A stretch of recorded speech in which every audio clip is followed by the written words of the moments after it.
ಎಲ್ಲರಿಗೂ welcome to ಖುಷಿ ಮೌನ ಕಲೆಕ್ಷನ್.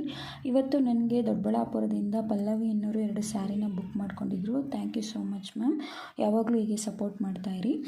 ಮೀಶೋದಲ್ಲಿ ಬಿಸ್ನೆಸ್ ಮಾಡಬೇಕು ಅಂತಂದರೆ ಎಲ್ಲರಿಗೂ ಇರೋ ಕಾಮನ್ ಫಿಯರ್ ಏನಪ್ಪ ಅಂತಂದರೆ ಲಾಸ್ ಆಗುತ್ತಾ ಅಂತ, ಹಾಗೆ ಏನಾದರೂ ಫ್ರಾಡ್ ಆಗುತ್ತಾ ಅಂತ.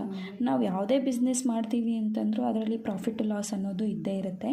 ಇನ್ನು ಮೀಶೋಗೆ ಬಂದರೆ ಇಲ್ಲಿ ಕಸ್ಟಮರು ಫ್ರಾಡ್ ಮಾಡ್ತಾರೆ, ಹಾಗೆ ಡೆಲಿವರಿ ಫ್ರಾಡ್ ಕೂಡ ಆಗುತ್ತೆ. ಮೀಶೋದಲ್ಲಿ ಈ ಥರ ಫ್ರಾಡ್ ಏನಾದರೂ ಆದರೆ ಮೀಶೋದಲ್ಲಿ ಟಿಕೆಟು ರೈಸ್ ಮಾಡ್ಕೊಳ್ಳೋ ಆಪ್ಷನ್ ಕೂಡ ಇರುತ್ತೆ.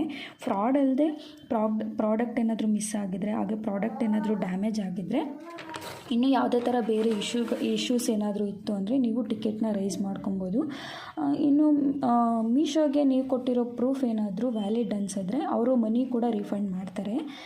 ನನ್ನ ಸಜೆಷನ್ ಏನಪ್ಪ ಅಂತಂದರೆ, ನೀವು ಇವಾಗ ಯಾರಾದರೂ ಸ್ಯಾರಿ ಬಿಸ್ನೆಸ್ ಮಾಡಬೇಕು ಅಂತ ಅಂದ್ಕೊಂಡಿದ್ರೆ ಮೀಶೋದಲ್ಲಿ, ನೀವು ಮೀಶೋ ಬಗ್ಗೆ ತಿಳ್ಕೊಂಡು ಸ್ಯಾರಿ ಬಿಸ್ನೆಸ್ನ ಮಾಡಿ ಅಂತ ಹೇಳ್ತೀನಿ.